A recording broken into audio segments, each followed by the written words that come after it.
En ce moment, la France traverse une zone de turbulence politique assez sérieuse. Et au cœur de cette tempête, on trouve un homme, le nouveau Premier ministre, Sébastien Lecornu. Franchement, sa mission, c'est un peu comme marcher sur une corde raide au-dessus du vide. Aujourd'hui, on va décortiquer ensemble sa stratégie pour ne pas tomber.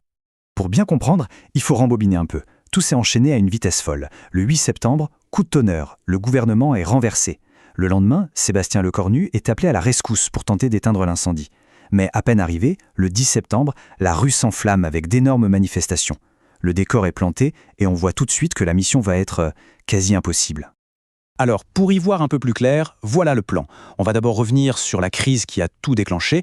Ensuite, on se penchera sur la mission très précise de Lecornu. On analysera le prix politique qu'il va devoir payer, sa stratégie de funambule. Et pour finir, on explorera les scénarios possibles. Est-ce qu'on se dirige vers un accord ou vers une impasse totale ?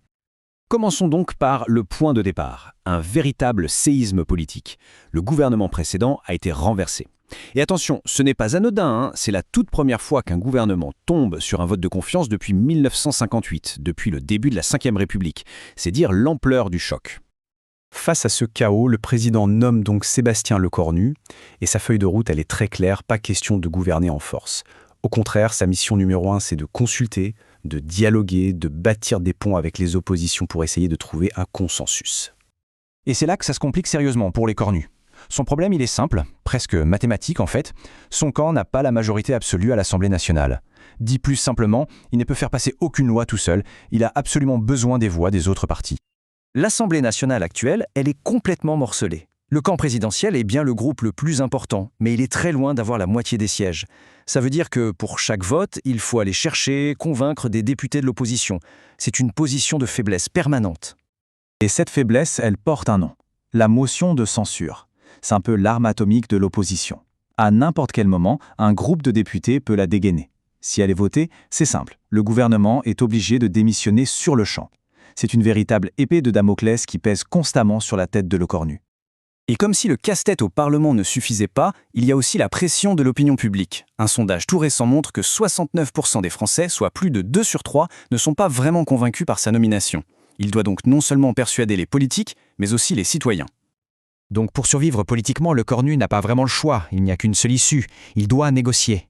Et son interlocuteur le plus évident, même si c'est aussi le plus exigeant, il se trouve à sa droite. C'est le parti Les Républicains, LR, la droite conservatrice traditionnelle.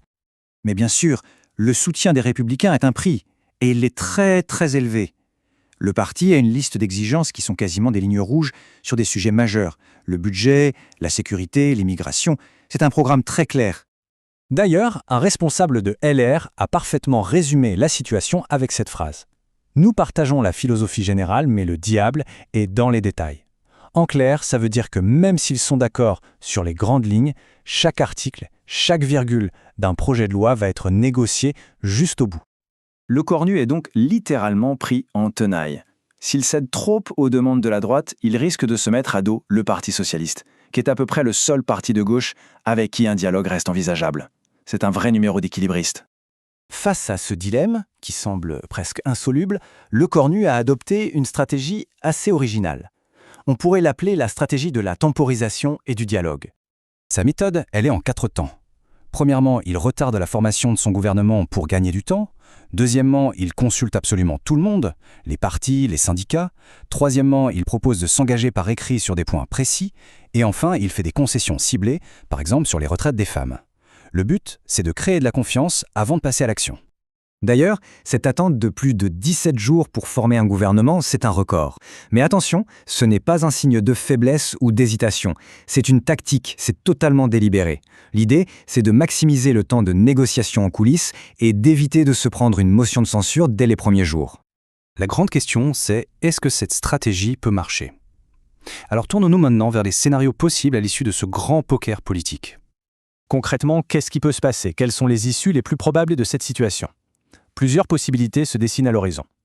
En gros, on peut résumer ça à 3 scénarios. Premier scénario, un accord fragile avec la droite, juste assez pour faire passer le budget, mais le gouvernement resterait très vulnérable. Deuxième scénario, la censure. Si les négociations échouent, le gouvernement est à nouveau renversé. Et le troisième, l'impasse, c'est-à-dire un gouvernement qui gère les affaires courantes, mais sans pouvoir lancer de grandes réformes. Et tout ça, ce n'est pas juste un jeu politique parisien. L'issue de cette crise va avoir un impact très direct sur le budget de l'État, sur nos services publics et sur la stabilité politique de la France jusqu'à la fin du mandat présidentiel, en 2027. Et le temps presse. Il y a 2 dates butoirs en octobre qui vont obliger tout le monde à se décider. D'abord, la formation du gouvernement et surtout le 7 octobre, la date limite pour présenter le budget 2026. L'horloge tourne et la pression monte. Au fond, au-delà de la survie de ce gouvernement, c'est une question beaucoup plus fondamentale qui se pose. Dans une France qui est aussi fracturée, est-ce que la recherche d'un compromis, d'une majorité stable, est encore possible ou est-ce qu'on est face à un puzzle qui n'a tout simplement pas de solution ?